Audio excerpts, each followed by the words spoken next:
Argentina এবং Brazil বিশ্বকাপ বাছাই পর্বে ঠিক আগের ম্যাচটাতে হোঁচট খেয়েছিল দুটো দলই। আর্জেন্টিনা তো হেরেই গিয়েছিল প্যারাগুয়ের কাছে, কিন্তু সেইখান থেকে যথার্থ বিশ্ব চ্যাম্পিয়নের মতো পরের ম্যাচটাতে তারা ঘুরে দাঁড়িয়েছে, জয় তুলে নিয়েছে পেরুর বিপক্ষে। আর ব্রাজিল একবার হোঁচট খেয়েছে, আবারও হোঁচট খেলো, আরও অতলে তলিয়ে যাবার দশা হয়েছে। আগের রাউন্ডে তারা ভেনেজুয়েলার সঙ্গে ড্র করেছে এবং এই রাউন্ডে ড্র করলো উরুগুয়ের সঙ্গে। লাতিন আমেরিকার বিশ্বকাপ বাছাই পর্বে পয়েন্ট টেবিলে আর্জেন্টিনা 1 নম্বরেই রয়েছে এবং ব্রাজিল নেমে গিয়েছে 5 নম্বরে। যদি 2022 বিশ্বকাপ পর্যন্ত যেই হিসাবে খেলাটা হয়েছে, 32 দলের বিশ্বকাপ, লাতিন আমেরিকা অঞ্চল থেকে সরাসরি কোয়ালিফাই করবে 4টা দল, 5 নম্বর দল প্লে অফ খেলবে, ওই রকম হিসাব যদি থাকতো তাহলে তো 2026 বিশ্বকাপ খেলাটাই ব্রাজিলের জন্য অনিশ্চিত হয়ে যেত।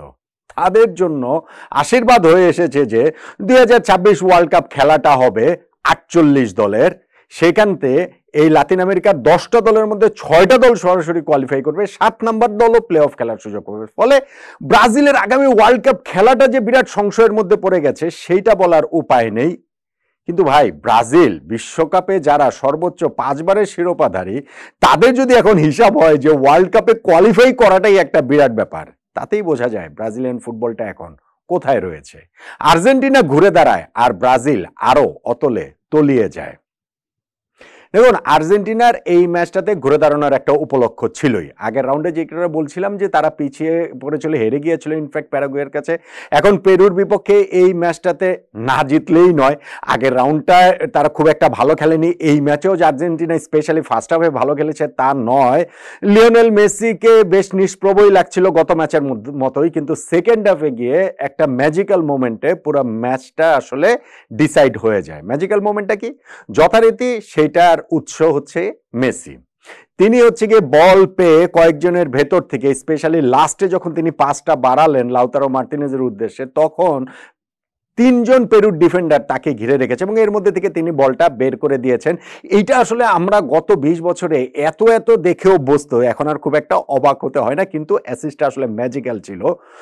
সেই অ্যাসিস্টের কথাটা ম্যাজিক্যাল আমরা বলছি, কিন্তু গোলটা আরো দুর্দান্ত ছিল। মানে এইরকম দুর্দান্ত গোল লাউতারো মার্টিনেজ যে গোলটা করেছেন, মেসির বলটা শূন্যে থাকা অবস্থায় তার একটুখানি পেছনে ছিল, অ্যাডজাস্ট করে শরীরের ব্যালেন্সটা ঠিক রেখে দুর্দান্ত একটা ভলিতে তিনি আসলে গোল করলেন। এরকম যখন একটা গোল করবেন তখন গোলটা নিয়েই বেশি কথা হওয়ার কথা, কিন্তু মেসির অ্যাসিস্টটাও যে আসলে এত ভালো ছিল সেই কারণে ওই অ্যাসিস্টটা নিয়ে আলোচনা করতেই হবে। এবং মেসি এই অ্যাসিস্টের মাধ্যমে ইন্টারন্যাশনাল ফুটবল হিস্ট্রিতে সবচেয়ে বেশি অ্যাসিস্টের মালিক হয়ে গেলেন। এটা তার 58 নম্বর অ্যাসিস্ট। অ্যাসিস্ট বলতে হচ্ছে কি তার পাস থেকে সতীর্থরা গোল করেছেন।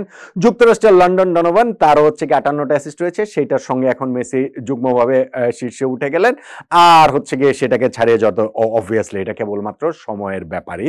লাউতারো মার্টিনেজের গোলটাও আসলে খুব সিগনিফিকেন্ট এই সেন্সে যে আমি আসলে ঠিক নিশ্চিত না যে আর্জেন্টিনার ফুটবল ইতিহাসে টপ 5 গোল গেটারের মধ্যে তিনি আসলে ঢুকে গেলেন কিনা।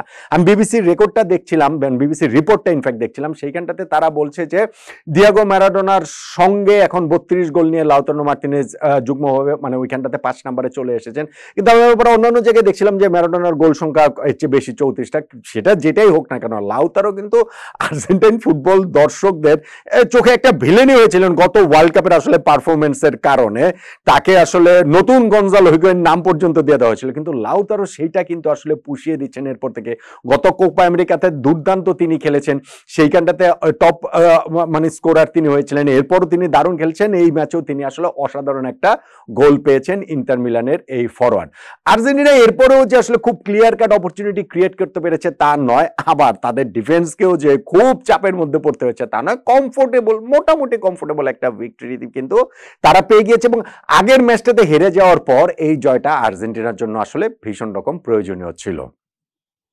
ভাই, তার চেয়ে তো বেশি প্রয়োজনীয় ছিল ব্রাজিলের জন্য, কারণ আর্জেন্টিনার ওয়ার্ল্ড কাপ কোয়ালিফিকেশন তো ওইটা নিয়ে প্রশ্ন উঠছে না, তারা ওই পয়েন্ট টেবিলের 1 নম্বরেই ছিল। কিন্তু ব্রাজিলের ক্ষেত্রে যেটা হয়েছে যে 2022 বিশ্বকাপের পর থেকে এত মানে টার্মোলের ভিতর দিয়ে এই টিমটা যাচ্ছে, ডোরিভাল জুনিয়র কোচ হিসেবে আসার পর সেটাকে একটু স্টেডি করছিলেন বলে মনে হচ্ছে। স্পেশালি এর আগের রাউন্ডটাতে যখন হচ্ছে কি ওই যে 2টা ম্যাচ তো এক উইন্ডোতে হয় এবং সেইখানটাতে ব্রাজিল যখন 2টো ম্যাচই জিতেছিল, সমর্থকরা কিন্তু একটু আশাবাদী হয়ে উঠেছিলেন। ছিলেন, সেইখান থেকে ভেনেজুয়েলার সঙ্গে আগের ম্যাচে হোঁচট খেয়েছে।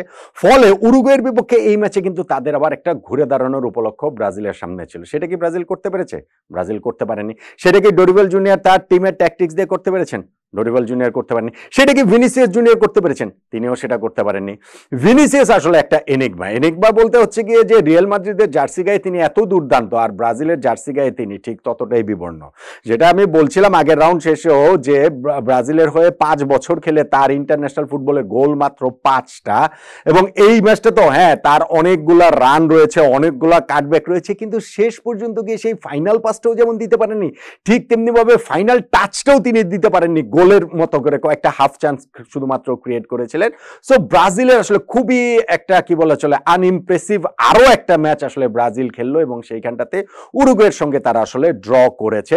একটাই ব্রাজিলকে একটুখানি বলতে পারেন যে না ঠিক আছে, পিছিয়েও পড়েও তো তারা আসলে ড্র করেছে। পিছিয়েও পড়েছিল কিভাবে, যে উরুগুয়ের ওইখানটা থেকে ফেডে ভালভার্দে বক্সের মাথা থেকে দুর্দান্ত একটা শটে গোল করেছিলেন, এবং ঠিক একই রকম দুর্দান্ত শটে ব্রাজিল সমতাটা ফিরিয়েছে। সেটা ডিফেন্সিভ মিডফিল্ডার গেরসন, তার হচ্ছে গিয়ে গোলটাতে, গেরসন গোলটাকে আরেকটু এক্সট্রা মাহাত্ম্য যোগ করে আমার কাছে মনে হয় কি, যে তিনি হচ্ছে গিয়ে ওই উরুগুয়ের ডিফেন্স লাইন থেকে যখন হেডে বলটা ক্লিয়ার করা হলো, সেইখানটাতে বক্সের মাথাতে বলটা পেয়ে তিনি বলটা মাটিতে পড়তে দেননি, ওই শূন্য থাকতেই ভলিতে একটা অসাধারণ গোল করেছেন। কিন্তু এর বাইরে সেটা আপনি বলেন রাফিনিয়া বলেন, সেটা ভিনিসিয়াসের কথা তো বললামই, আর ব্রাজিলের নাম্বার 9 এখন হচ্ছে গিয়ে মূল টার্গেটম্যান সেন্টার ফরওয়ার্ড হচ্ছে গিয়ে ইগোর জেসুস। মানে ব্রাজিলের ফুটবল হিস্ট্রির দিকে যদি তাকান তাহলে তিনি আসলে কি, সো সেইটাই আসলে বোঝা যাচ্ছে যে ব্রাজিল কিভাবে ঢুকছে, কি রকম ভাবে ঢুকছে।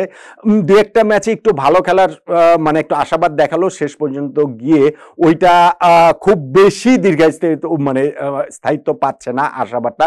ডরিবেল জুনিয়র তার আন্ডারে ব্রাজিলের 14 নম্বর ম্যাচে 7 নম্বর ম্যাচ আসলে ড্র করে ফেললো। আমি দেখছিলাম সোশ্যাল মিডিয়ায় অনেকেই তাকে আসলে ড্র রিভাল আসলে বা ড্র রাইভাল সেই হিসাবেও আসলে মানে তাকে নিয়ে ট্রোল হচ্ছে, হাসাহাসি আসলে হচ্ছে।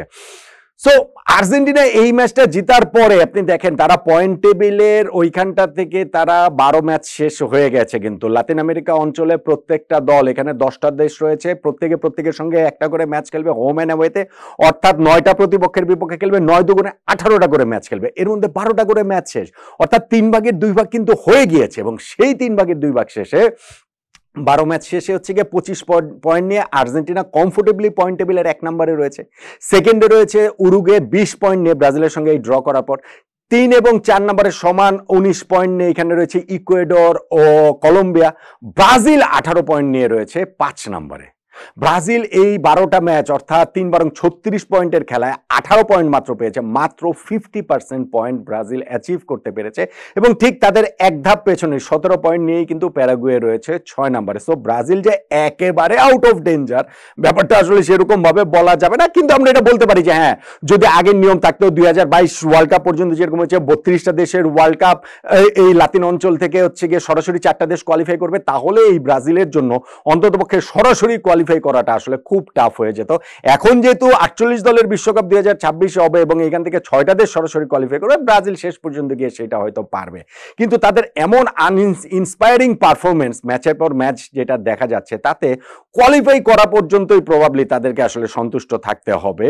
এই যে আর 1-1.5 বছর পরে যেই বিশ্বকাপ, সেই বিশ্বকাপের আগে ব্রাজিলের খেলাতে এমন কোনো ছাপ দেখা যাচ্ছে না যে তারা সেই 2002 এর পরে আবার ওয়ার্ল্ড কাপটা পুনরুদ্ধার করবে। আর্জেন্টিনা পারফরমেন্স যে খুব ভালো, খুব অসাধারণ তা নয়, কিন্তু একটা ওয়ার্ল্ড চ্যাম্পিয়ন টিম, তারা কোপা আমেরিকা জিতেছে এবং তারা জানে যে আসলে কিভাবে জয়টা নিয়ে আসতে হয় এবং তারা জানে কিভাবে ঘুরে দাঁড়াতে হয়, যেই কারণে আগের ম্যাচটা তারা প্যারাগুয়ের কাছে হারার পরেও এই ম্যাচটা তারা জিততে পেরেছে। আর ব্রাজিল সেই ড্রয়ের চক্করে রয়ে গেছে, ব্রাজিল ক্রমশ সেই অতলেই তলিয়ে যাচ্ছে।